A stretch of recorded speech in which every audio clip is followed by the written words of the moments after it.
ډېر ګرانو زړه ته رانږدې ماشومانو سلامونه. خدای دې وکړه چې ټول جوړ روغ اوسئ او راغلي وئ چې خپل نوي درس ته غوږ ونیسئ. خپل درسي چینل ته ډېر ښه راغلاست.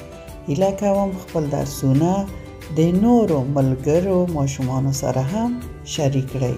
خپل نوی درس به بیا هم په بسم الله الرحمن الرحیم مبارکه کلمه پیل کړو، ځکه موږ تاسو شکر مسلمانان یو.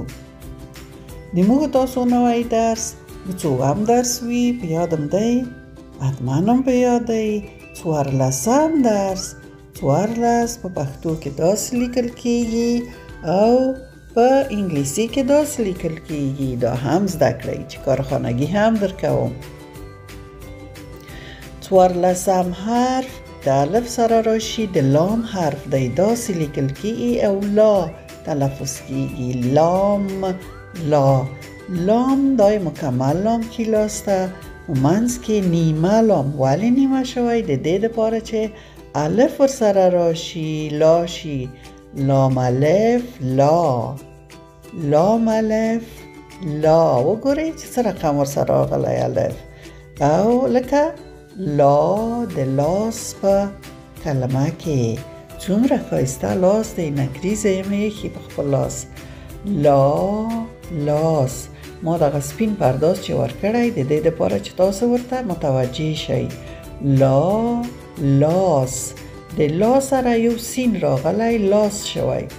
لا لاس. لا د لاس په کلمه کې.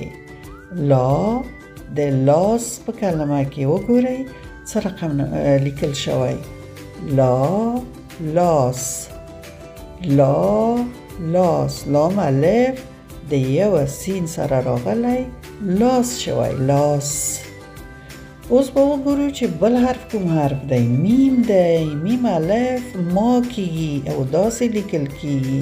کله چې میم د الف سره راشي ښي لاس ته پوره یا مکمل میم دی او پس د دې چې راغلی نیمه میم دی.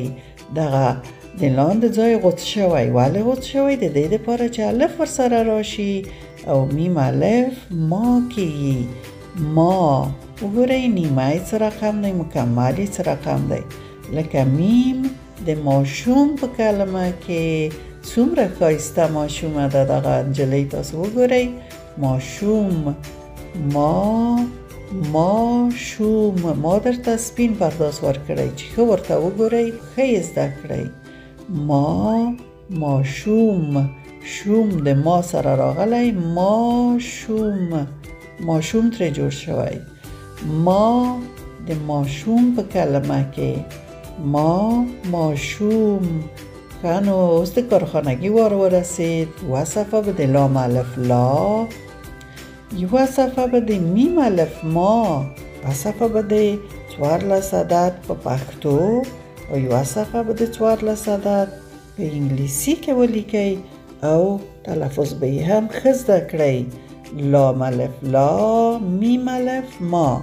او که چینل مو نوی سبسکرایب کړئ، سبسکرایب یې کړئ چې ټول درسونه په منظمه توګه ولیدای شئ. نور نو مو وخت پوره دی. د خدای پامان.